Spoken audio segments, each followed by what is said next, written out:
وبيبدأ الفيلم معانا بقى بحفلة واللي نشوف فيها دارسيلا اللي رغم سنها الكبير ان هي بتبقى حلوة جدا ولافته انظار كل اللي حواليها تقريبا. ونشوف بعدها ان في واحد بيديها هدية واللي نعرف بقى ساعتها ان هو جوزها بوب. ونعرف كمان ان هم عندهم 3 اولاد وان هي ناجحة جدا في شغلها وان الحفلة دي كلها تكريم لجوزها ان هو الموظف المثالي في شركته وفي امريكا كلها. عشان بعدها بشوية اللي بنشوف ان دارسيلا بتبقى في الحمام مع صاحبتها بيتي اللي ساعتها بقى اللي بتكون بتحسدها على حياتها المثالية ازيد من اللازم. فكرة ان ولادها كبار دلوقتي وان خلاص بنتها على وشك الجواز وان هي لسه حلوة زي ما هي. والحاجة بقى الكبيرة اللي بتحسدها عليها هو جوزها بوب اللي ممكن اقول ان هي شايفة ان ما بينهم تناغم كبير. الحب اللي ما بينهم والقصة الكبيرة اللي ما بينهم والترابط هي اكتر حاجة بتحسدها عليها لان هي بتقول لها على الاقل انت مش زيي، انت مش مطلقة. لكن بقى ترسلة اللي بتحاول ان هي تهون عليها اللي تقول لها ان انت حلوة جدا وان كله برضه بياخد باله منك. عشان ساعتها بيتي اللي تقول لها ان هي بتبقى مرعوبة ان هي تمشي في الشارع دلوقتي بسبب اخبار القاتل المتسلسل اللي ممكن اقول بيذيعوا اخباره في التلفزيون في كل الاوقات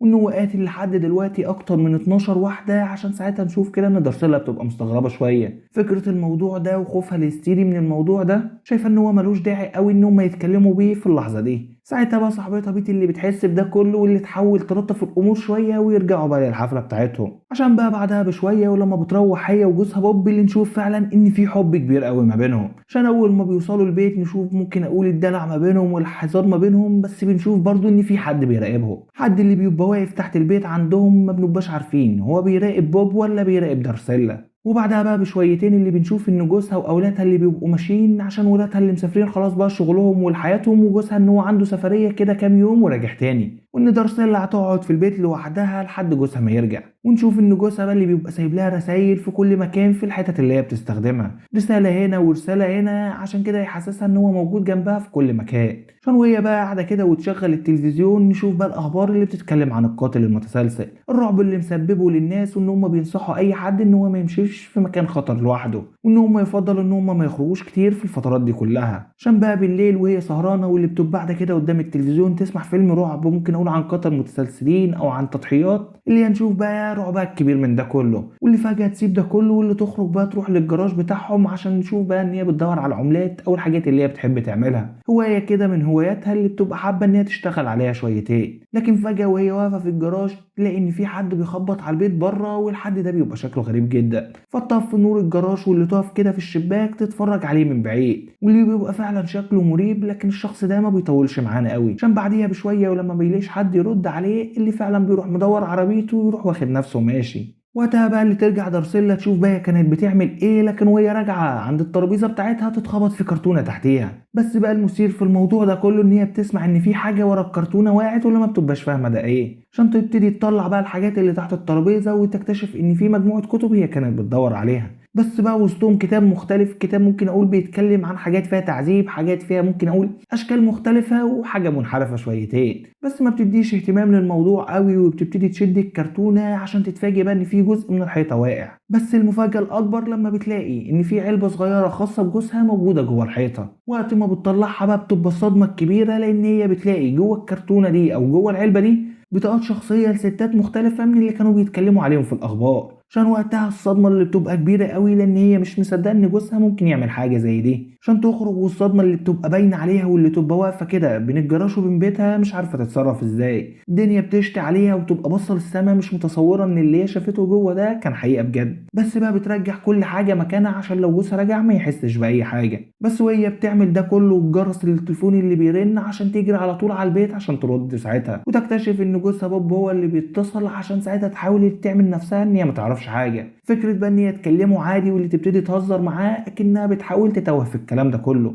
وقتها بقى جوزها اللي يلاحظ ان صوتها ممكن اقول متغير شويه او ان هي كانت بتعيط او زعلانه على حاجه معينه، لكن هي بقى اللي تبتدي بقى ان هي تحور عليه واللي تقول له ان هي زعلانه بسبب ان هي افتكرت اختها اللي ماتت في سن صغير. عشان ساعتها بوب اللي يصدقها واللي يبتدي بقى ان هو يهديها وان هو ممكن اقول يطمنها شويتين. واللي بعدها بقى بشويه ولما بتخلص كلام مع بوب بنشوف بقى ان هي بقى بتبتدي تدور ورا ضحايا القتل ده كله عشان تشوف بقى مناظر بشعه قوي. لكن بقى قمه رعبها اللي بيحصل بعديها ان هي بتشوف واحده من الضحايا اللي بتبقى لابسه حلق نفس اللي جوزها اداهولها في الحفله اللي في اول الفيلم، عشان وقتها بقى تتاكد ان جوزها هو القاتل المتسلسل اللي ممكن اقول رعب كل اللي حواليها. لكن هي بقى بتبقى مرعوبه ان هي تبلغ البوليس او ان هي تقول لحد لان هي مش عارفه ممكن اقول تصرفها هيبقى عامل ازاي. فكرة ان الناس من ناحية مش هتصدق ان هي ما كانتش تعرف ان هو قاتل متسلسل، خصوصا انهم عاشوا مع بعض اكتر من حاجة و20 سنة، فازاي كل الناس اساسا هتتهمها هي شخصيا ان هي عارفة، غير الفضيحة لاولادها غير الفضيحة لنفسها، وكل حاجة بتتدمر حواليها. ورعبها اللي بيبتدي يزيد مع تقريبا مع كل حاجة هي بتعملها عشان تدخل على طول تاخد دواء عشان تهدي اعصابها شويتين. لكن بعديها كده نشوف ان هي بقى بتبقى قاعدة تتخيل ان جوزها هيوصل البيت وان هو هيقتلها، واللي فعلا بقى رعبها اللي بيبتدي يزيد كل لحظة عن اللحظة اللي قبليها بشكل كبير قوي. بس بقى بنسيبها هي في البيت، واللي بنروح بقى لجوزها بوب، واللي نشوف انه بيبقى قاعد في كافيه، واللي بتبقى قاعده قدام واحده حلوه قوي، واللي بتقرا روايه معينه، اللي ممكن اقول الروايه من الحاجات اللي هو بيحبها، روايه قذره كده. اللي بنشوف بقى ان هو بيبقى مركز معاها قوي، واللي شكله ناوي يعمل معاها حاجه، عشان مجرد الست دي ما تخرج من الكافيه يطلب هو كمان الحساب واللي يخرج وراها. عشان نشوف وقتها بقى العربيه بتاعت بوب اللي بيبقى مجهزها تقريبا تجهيز من جوه كامل قوي، مخطط الكراسي بكياس بلاستيك عشان لو حصل اي حاجه ما يسيبش دليل وراه، واللي بيفضل بقى ماشي ورا الست دي لحد تقريبا ما توصل بيتها. لكن فجأة بقى بنقطع واللي بنروح لدارسيلا، واللي بنشوف انه وهي نايمة كده بتسمع ان في صوت تحت في البيت عندها، ساعتها اللي تقوم مخضوضة شويتين وتخرج من اوضتها تبص بقى من الدور اللي فوق ان في حد تحت، وتبتدي تنادي على اي حد لكن محدش بيبقى بيرد عليها، عشان لما تطمن شوية وترجع اوضتها تتفاجئ ان جوزها جوه الاوضة اصلا. فاول ما تسمع صوته بس اللي ممكن اقول بتتخض جامد قوي، لكن هي بتبدا على طول تهزر اكنها اتخضت بس من وجوده وان هو ازاي دخل،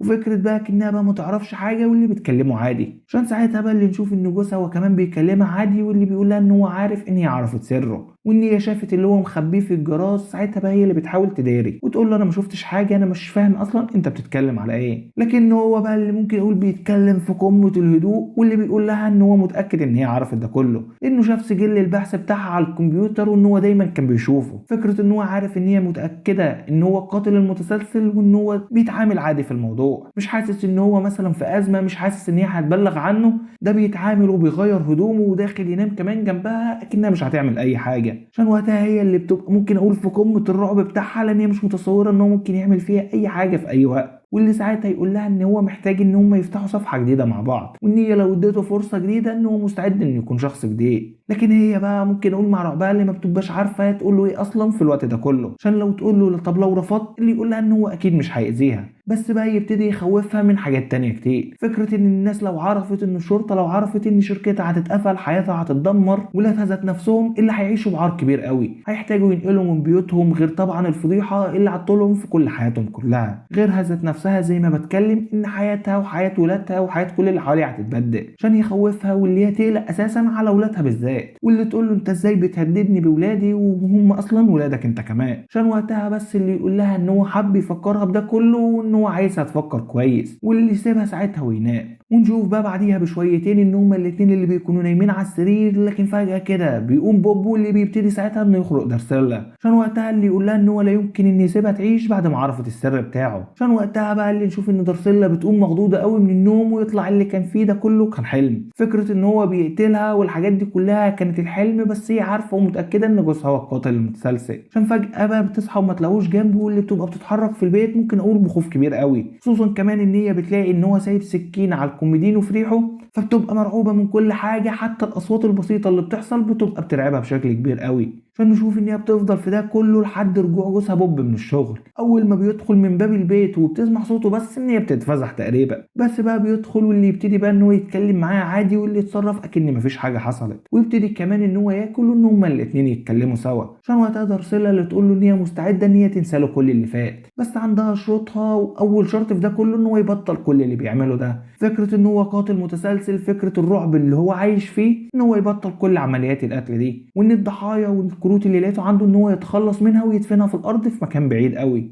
وان هو يبعد عن كل الحاجات دي كلها، وان هو يتحكم في نفسه وفي غرايزه، وان هو ما يرجعش لاي حاجه كان عملها. ساعتها بوب اللي يقول لها ان هو موافق بشكل كبير قوي، ان هو مستعد ان هما الاتنين عشان يفضلوا مع بعض، ان هو مستعد ان يعمل اي حاجه. واللي فعلا بقى نشوف ان بيعدي كام يوم وان فعلا الحياه بتبقى ماشيه معاهم. بس برضو ده ما يمنعش ان بنشوف ان دارسيلا بتبقى قلقانه شويتين، كل خبر بيجي عن جريمه قتل في التلفزيون بتبقى حاسه ان جوزها هو اللي عمل كده، لكنه طبعا وفي الطبيعي ما بيبقاش هو اللي عمل كده، وفي كل حاجه بتبقى شاكه فيه، لدرجه ان هو حتى في الجنينه عندهم بتبقى واقفه تراقبه من بعيد كده. لما تشوف ان هو بيبص على جارتهم وصاحبتها بيتي اللي ساعتها بقى اللي بتخرج له على طول، واللي تقول له ان هي شافته وهو بيبص عليها وان هي مش مستحمله ان هو يعمل لها اي حاجه. عشان وقتها بقى اللي يبتدي ان هو يكلمها بقى في حاجه تانية، واللي يغير الموضوع بشكل كبير قوي ان هو عايز يخرج وان هو بس بيبص لها لمجرد ان هي واحده جميله، وان هو لازم بقى يبعده عن كل الوسواس اللي هو عندها لان فرح بنتها خلاص قرب. واللي بعديها بقى بكام يوم بقى بنروح لفرح بنتهم، واللي هناك بقى بنشوف ان الشخص اللي كان بيراقبهم في اول الفيلم موجود هناك. واللي نشوف بقى في الحته دي بقى تفصيله جديده عنه ان هو شكله محقق، شكله حد بيتبعه بشكل كبير قوي لانه كاتب اسم القاتل المتسلسل واللي بيحاول يربط ما بينه وما بينهم تقريبا.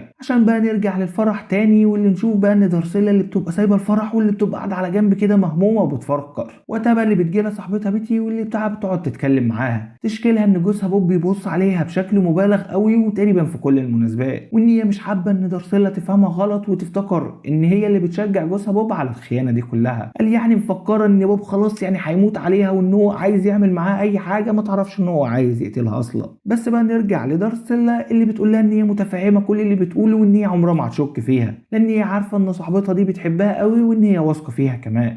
بس وهي بقى بتتكلم مع صاحبتها تشوف كده ان جوزها واقف بعيد كده واللي بيبقى عامل نفسه ان هو متأثر او زعلان شويتين. وقتها اللي بتروح له على طول واللي تقف تتكلم معاه ان في حاجه، طب هو تعبان من حاجه معينه، واللي ساعتها يبتدي يقول لها ان هو فرحان قوي بالفرصه اللي هي اديتها له، ان هو هيتغير وان هو هيبقى شخص جديد وان هو بعد عن كل حاجه كان بيعملها قبل كده، ان هو قادر يتحكم في نفسه عشان الفرصه الكبيره بس اللي هي اديتها له، وان هو مش هيخيب امالها تاني وان هو بيحبها. واللي ساعتها نشوف ان دارسيلا فعلا بتبتدي ان هي تصدقه بشكل كبير قوي. عشان من هنا بقى نعدي كام يوم واللي نشوف بقى ان دارسيلا وبوب اللي بيبقوا سهرانين في مكان بره، وبوب اللي بيبقى قاعد يشرب كتير واللي بيرجع البيت بقى واللي بتبقى سايقه بيه دارسيلا. عشان اول ما بيرجعوا البيت اللي تقول له ان هي هتسبقه على فوق يتجهز ممكن سهره ليهم وان هو يحصلها ويجي وراها على طول عشان فعلا يطلع بعدها، لكن فجاه وهو طالع دارسيلا اللي بتطلع من وراه واللي بتوقعه من الدور اللي فوق عشان ينزل على الارضيه، واللي بيبتدي ينزف لكنه مش بيموت وقتها بقى دارسيلا اللي بتنزل جري واللي تجيب حاجه من المطبخ واللي تبتدي بقى ان هي تكتم نفسه، لكن بنشوف ان هو بيحاول ان هو ممكن يفلت منها او ان هو يأذيها وكمان، لكنه بسبب الوعي بتاعته النزيف ما بيقدرش يعمل اي حاجه. فعلا دارسيلا بتقدر ان هي تكتم نفسه لحد ما بيموت. عشان وقتها نشوف ان دارسيلا بتقوم مخضوضه شويتين من اللي هي عملته، بس بتحاول بقى ان هي ممكن اقول تمسح الادله كلها، ان هي تنظف الحاجات اللي هي كتمت بيه بقه وتبتدي بقى تنظف مكان الجثه من اي حاجه كانت في بقه، بحيث ان لو اي حاجه حصلت ان محدش يربط ان هي اللي قتلته وان هو ممكن اقول مات ممكن بشكل مختلف، وان هي طلعت مخططه ان الجريمه تبان اكنها ان هو سكران واقع من فوق وان هو مات مباشره على طول. عشان فعلا بعد ما بتخلص تنظيف ده كله وبتجهز ده كله بتتصل من الاسعاف وتعمل نفسها منهاره، واللي وقتها بقى بتوصل الاسعاف لكن ما بيلحقوش بوب. عشان على طول نروح بقى لجنازه بوب واللي نشوف بقى ان ولاده اللي بيبقوا متاثرين قوي،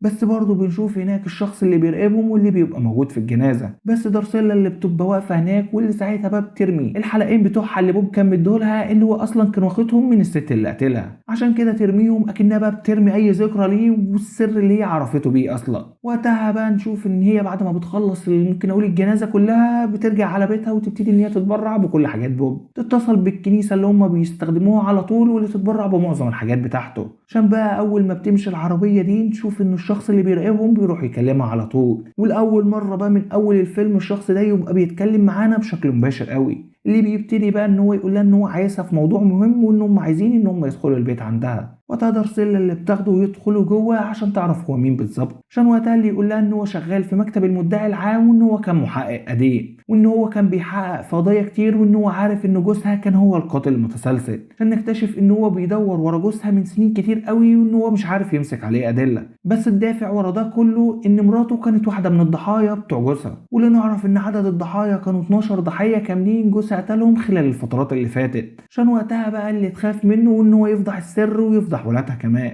واللي تقول له ان هي مش هتسمح له بده كله وان هو ممكن اقول هتعمل اي حاجه عشان ده ما يحصلش، لكن الراجل يقول لها ان هو خلاص على وشك اصلا ان هو يموت وان هو لسه بيفكر هيعمل ايه فيها. عشان لما بيخرج من البيت واللي بيوصل لعربيته فجاه اللي بيتعب واللي بينقلوه على طول على المستشفى، بس نتفاجئ ان دارسيلا رايحه له المستشفى واللي بتمسك مخده وتحاول ان هي تقتله، عشان ساعتها بقى هو اللي يفوق شويتين واللي يقول لها انت نجيتي منها مره بس لو عملتيها تاني في الاغلب هتتمسكي. عشان نتفاجئ وهو ذات نفسه اللي يتفاجئ ان دارسيلا بتحكي له تقريبا كل حاجه حصلت، ان هي ما كانتش تعرف ان جوزها كان قاتل متسلسل ولا اي حاجه من اللي كان بيحصل حواليها، ان هي كانت مصدقاه وكانت بتحبه وان هو كان بيعمل ده كله من وراها، وخوفها على عيالها هي اللي خلاها تعمل ده كله وان هي تخلص منه.